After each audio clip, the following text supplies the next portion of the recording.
સુરત જિલ્લાના ઓલપાડ તાલુકામાં આવેલી જહાંગીરપુરા ગ્રુપ કોટન સોસાયટીની 84મી વાર્ષિક સભા યોજાઈ હતી। આ મહત્વપૂર્ણ સભામાં રાજ્યના વન અને પર્યાવરણ રાજ્યમંત્રી મુકેશ પટેલ ખાસ ઉપસ્થિત રહ્યા હતા। મંત્રી મુકેશ પટેલે ભ્રષ્ટાચાર મામલે સહકારી ડિરેક્ટરો અને કર્મચારીઓ સામે તીખા પ્રહાર કર્યા હતા। મુકેશ પટેલે સભામાં ખુલ્લેઆમ ચેતવણી આપતા જણાવ્યું હતું કે મને ભગવાને બધું આપ્યું છે, પણ ચરમબંધી સરકારી કૌભાંડને ક્યારે છોડવાનું નથી, ભલે તેમણે 1 રૂપિયા ખાધો હોય કે 5 લાખનો ભ્રષ્ટાચાર કર્યો હોય। ભ્રષ્ટાચાર અંગે હું મુકેશ પટેલ નથી કહેતો, ઓડિટ રિપોર્ટ કહે છે ભ્રષ્ટાચાર કર્યો છે। આ મુકેશ પટેલનો શબ્દ નથી। મંત્રી મુકેશ પટેલે સભાને સંબોધિત કરતા સ્પષ્ટ અને તીખા શબ્દોમાં કહ્યું કે હું અગાઉ તમામ સહકારી મંડળીઓના દરેક નેતાઓને કહી ચૂક્યું છું કે વહીવટ દરમિયાન જે પણ વ્યક્તિ સભાસદ ખેડૂતોના રૂપિયા ચાઉ કરશે એ ક્યારેય ચાવવાનો નથી। જે ખેડૂતોની ગામમાં 1 પણ વીઘો જમીન નથી એ લોકો 50 ગુણ રાસાયણિક ખાતર લઈ જાય એ જોવાની જવાબદારી મંડળીના તમામ ડિરેક્ટરોની છે। તેમણે વધુમાં કહ્યું હતું કે ઘણા લોકો ગાળો આપી કહી રહ્યા છે કે મંત્રી મુકેશ પટેલ સહકારી મંડળીઓમાં પણ માથા મારે છે, પરંતુ મારે એમને કહેવું છે કે મારે તો કોઈ સરકારી મંડળીમાં જવું નથી। મને ભગવાને ઘણું બધું આપ્યું છે, પણ ચરમબંધી કૌભાંડીઓને ક્યારેય છોડવાનો નથી, ભલે તેમણે 1 રૂપિયાનો ભ્રષ્ટાચાર કર્યો હોય કે પછી 5 લાખનો। મને જેટલી ગાળો આપવી હોય એટલી આપજો। બિચારો ખેડૂતો રાત દિવસ મહેનત કરે અને મંડળીના ડિરેક્ટરો કે કર્મચારીઓ પૈસા ખાઈ જાય એ નહીં ચલાવી લેવાય। તેમણે પશુપાલન કરતી બહેનોનો ઉલ્લેખ પણ કર્યો હતો કે મારી બહેનો સવારે 4 વાગ્યા ઉઠીને પશુ માટે ઘાસચારો લાવે, મંડળીમાં દૂધ ભરે, એમાં પણ આ લોકો કાળા હાથ કરી રહ્યા છે।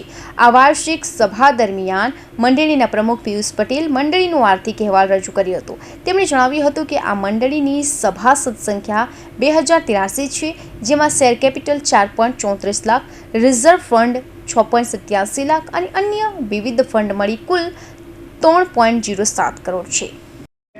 गाय भैंस सवार 4 वागे उठीने एना माटे चारो लेवा जाय, गाय भैंस दोए અને એમાં રોડની અંદર કાર વાત કરવા નીકળ્યા એ ક્યારે ચલાવવાનું નથી। આને બધું મારા ખેડૂત આજે ખાણ છે, ખાણની અંદર પણ કાર વાત થવા નથી દેવાનું। મને જે કંઈ કાર આપો એ આપજો। અત્યારે બધા કહેતા હતા કે મુકેશભાઈ એક મંત્રીની અંદર આ ભ્રષ્ટાચાર અમે તો ના કર્યો હતો, પણ મુકેશભાઈ નથી કહેતા, ઓડિટ રિપોર્ટ કહે છે કે તમે ભ્રષ્ટાચાર કર્યો છે। મુકેશ પટેલનો શબ્દ નથી, આમાં ભ્રષ્ટાચાર કર્યો છે। આ તો પેલા આવીને કરી ગયા, તમે આવીને કરી ગયા, તો પેલા આવીને કરી ગયા, આપણે બેઠા પછી સંભાળવાની જવાબદારી કોની? જોવાની જવાબદારી એમાં સૌ ડિરેક્ટરની જવાબદારી છે ભાઈ। જેના કામની અંદર એના સીમાની અંદર 1 વીઘો જમીન ન હોય અને 50 ગુણ ખાતર લઈ જાય એ ચલવાય ન ભાઈ?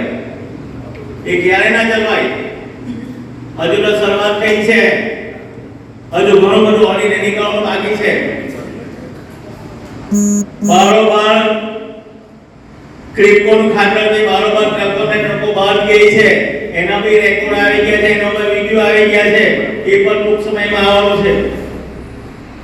આ ભાઈ મારા ખેડૂતોના પૈસા છે, તમે આવા બારોબાર ધંધો કરશો તો ક્યાં ચાલશે? તમારી બિનહરીફ થાય એવા પ્રયત્ન આપણે બધા કરવાના। બાકી પહેલા જોયું છે કે પહેલા ઇલેક્શન થતું હતા બિનહરીફ ઉતારીને આવતા, અત્યારે બધા ચસ્કો લાગ્યો છે। પણ હું દરેકને કહેવું છું, મંત્રીની અંદર ક્યારે પણ ખોટું ચલાવતા નહીં। અત્યારે મુકેશભાઈને બધા ગાળો આપે છે, ભાઈ મુકેશભાઈ શું ખોટું કર્યું? બધા લોકો ગાળો આપે છે સરકારી માટે, મુકેશભાઈ સરકારમાં માથા મારે છે।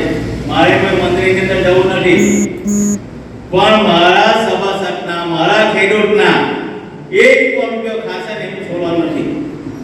એ 500 રૂપિયા હોય કે 5000 હોય કે 5 લાખ રૂપિયા હોય, કોઈને પણ છોડવાનો નથી।